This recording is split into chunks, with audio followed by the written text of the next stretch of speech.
नमस्कार। आइए लघु पराशरी से सीखें ज्योतिषीय सूत्र शास्त्रीय प्रमाण सहित सरल और सीधा भाषा में ज्योतिष की विधा। आइए सबसे पहले जानते हैं। लग्नात् तनुर्धनम भ्रातः सुख पुत्र रिपु स्त्रिय मृत्यु धर्मो च कर्मायो व्ययो भाव क्रमादि। ये 12 भावों का जो नाम दिया हुआ है, पहला लग्न जिसे तनु कहा जाता है, फिर दूसरा भाव धन, तीसरा भ्राता सहोदर, चौथा सुख, पांचवा पुत्र, छठा रिपु, सातवां स्त्री, आठवां मृत्यु, नवां धर्म, 10वां कर्म, 11वां आपका आय और 12वां व्यय। कर्मायो यहाँ पर कर्म और आय 10 और 11 दिया हुआ है। भाव इसी प्रकार क्रम से ये 12 भाव बताए गए हैं। लघु पराशरी का ये श्लोक है। उसी प्रकार घर के मालिक कौन कौन होंगे तो इस दिया हुआ है। स्टार्टिंग होता है सिंह राशि से। सिंहस्याधिपति सूर्य, सिंह के स्वामी सूर्य हैं और उसके पीछे क्योंकि रानी है चंद्रमा तो कर्कस्याधिपति शशि मतलब चंद्रमा। और सूर्य से आगे, सिंह से आगे 6 घर मिला के सूर्य का स्वामित्व होता है और चंद्रमा यानी कि कर्क राशि से मिला के पीछे 6 घर अब घूमिएगा तो वो चंद्रमा का मालिकत्व होता है। चंद्रमा वहाँ का ऑनर होता है और यही सूर्य और चंद्रमा अपने मंत्रियों के बीच घर बांटे हुए हैं। इसीलिए सूर्य और चंद्रमा का सिर्फ एक एक घर है और बाकी मंत्रियों को अलग अलग विभाग करके 2-2 घर दिया हुआ है।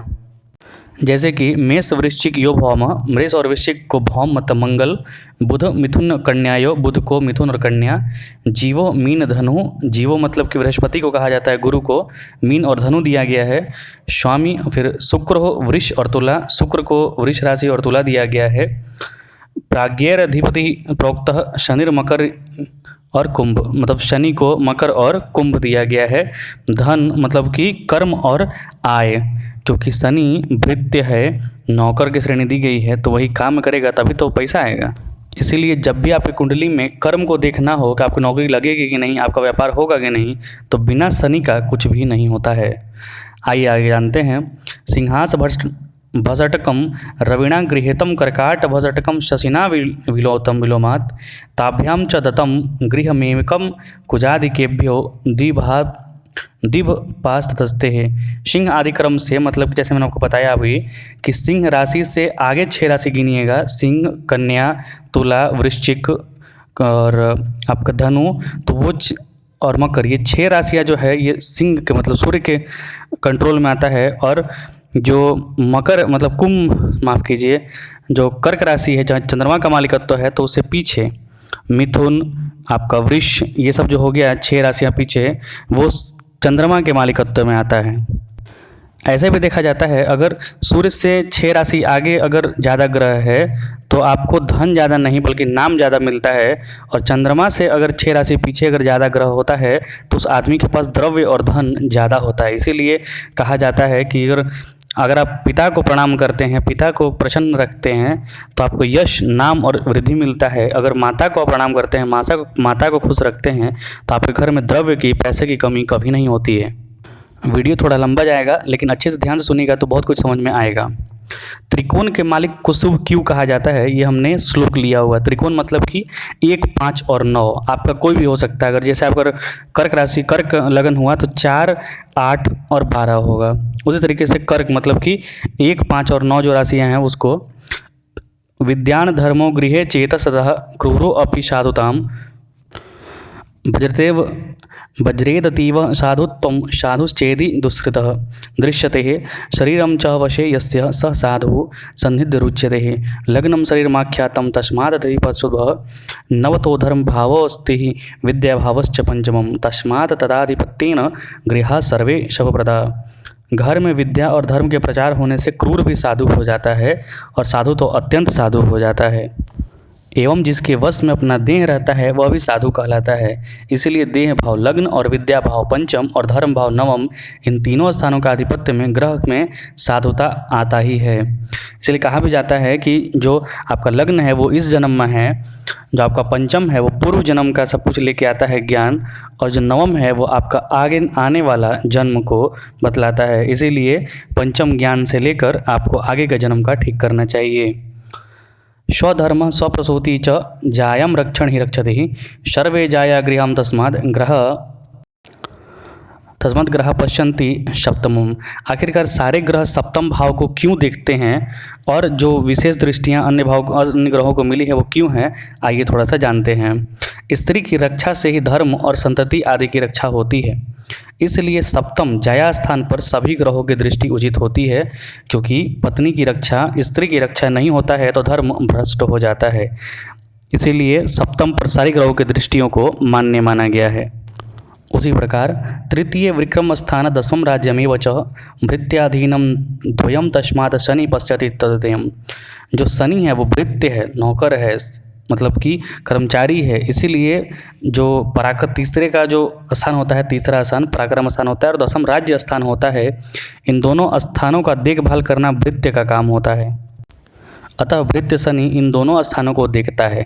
इसीलिए शनि जब अष्टम में बैठता है तो अपनी तीसरी दृष्टि से वो दसम को देखता है, कर्म को देखता है, तो वहाँ पर काफ़ी विलंब ले आता है कर्म क्षेत्र में और काफ़ी संघर्ष करवाता है। इसीलिए शनि अष्टम में आयु तो बढ़ा देता है लेकिन कार्य क्षेत्र के लिए अच्छा नहीं माना जाता है, बहुत संघर्ष कराता है जीवन यापन के लिए। उसी तरीके से आगे देखिए, गुरु की दो दृष्टियाँ हैं, नवम और पंचम। विद्याया पंचम स्थानम धर्मस्य नवम गृहम गुरुवधीनम द्वय तस्माद गुरु पश्यति तद्द्वयम्। पंचम विद्यास्थान और नवम धर्म स्थान है, ये दोनों गुरु के अधीन रहे हैं, इसीलिए गुरु को सप्तम के साथ साथ पंचम और नवम की दृष्टि भी दी गई है, क्योंकि गुरु जो है वही तो ज्ञान है, वही तो धर्म है, इसीलिए गुरु को पंचम और नवम की भी दृष्टि दी गई है। साथ ही साथ कालांतर में बुध, राहु और केतु को भी पंचम और नवम की दृष्टि दे दी गई है। सुख स्थानम चतुर्थम स्यादायु स्थानम तथाष्टमम नेत्रेच्छयम द्वयम तस्मात् कुजः पश्यति तद्द्वयम्। अब मंगल को दो दृष्टि क्यों दी गई है, चतुर्थ और अष्टम, सातवां के अलावा? इसलिए मंगल जो है आपका नेता है, चतुर्थ स्थान सुख स्थान होता है और अष्टम आयुर्दाय होता है, आयु का होता है। इन दोनों का रक्षण नेता ही करता है, सेनापति करता है, इसलिए इन दोनों स्थानों को नेता ग्रह जो है मंगल, उसको आधिपत्य दिया गया है। इसीलिए वह मंगल जहाँ बैठता है वहाँ से चतुर्थ, सप्तम और अष्टम को देखता है। अब आइए आगे पढ़िए। शनि सूर्यो तो राजाणो युवराजो बुध स्मृतः भौम नेता शनि भृत्यो मंत्रिणो गुरु भार्गवः। यहाँ पे दिया हुआ है शनि, शशि और सूर्य मतलब कि चंद्रमा और सूर्य जो है वो राजा रानी है, बुध जो है युवराज है, भौम मतलब मंगल जो है नेता है, सेनापति है, शनि जो है भृत्य है, शनि भृत्य मतलब कि नौकर है, सेवक है, और मंत्रिणी गुरु और भार्गव, भार्गव जो है शुक्र को कहा जाता है क्योंकि शुक्र देवता के पिता का नाम ऋषि भार्गव था। स्पष्टार्थ में फिर से वही मंत्र दिया गया है जिसमें कि सूर्य जो है पंचम से लेके, सूर्य जहाँ बैठता है वहाँ से 6 राशि आगे सूर्य का मालिकाना रखता है, और चंद्रमा जहाँ बैठता है उसे 6 राशि पीछे, मतलब कर्क राशि से मान लीजिएगा, पहले जहाँ बैठता है वहाँ से नहीं, मालिकाना होता है। अब थोड़ा सा 2-3 बताऊंगा, इसमें ज़्यादा नहीं बताऊंगा क्योंकि वीडियो ज़्यादा लंबा हो जाएगा। तनु भाव मतलब कि पहला भाव जो होता है जन्म समय में जिस लग्न का उदय होता है उस देह के साथ उदय होता है, शरीर पर उसके किरण प्रभाव के कारण तनु भाव रखा गया है।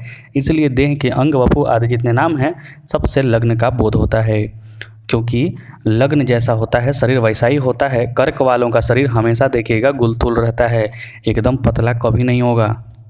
धनुभाव देह के उदय, शरीर की प्राप्ति होने के बाद अनंतर ही उस देह की रक्षा के लिए धन, अन्न, वस्त्र और द्रव्य की जरूरत पड़ती है। तो ये दोनों दूसरे भाव से आते हैं, क्योंकि पैतृक भाव में माना जाता है वो पिता ही और परिवार ही ये दोनों चीज़ देता है।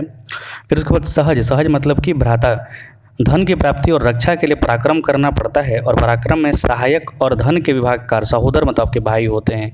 इसीलिए धन भाव के बाद तीसरा जो तृतीय लग्न का पराक्रम है वो सहज नाम लिए हुए भ्राता। इसीलिए तो घर घर में जो जितना भी संपत्ति होता है वो बढ़ता है, क्योंकि भ्राता इसीलिए तो जन्म लेता है, जो धन होता है उसकी रक्षा के लिए। चौथा सुख, और चौथा जो सुख घर है वो पराक्रम प्राप्त होने के बाद गृह और माता आदि का बंधुओं से सुख, बंधु मतलब मित्र भी देखा जाता है यहाँ से। तो इस वीडियो में मैं 4 ही का बताऊंगा, आगे का मैं अगले नेक्स्ट वीडियो में बताऊंगा। आपको ये कैसा लगा ज़रूर बताएं, और पूरा देखें, हो सके तो कृपया लाइक, सब्सक्राइब और शेयर करें। बहुत बहुत धन्यवाद, आभार आपका।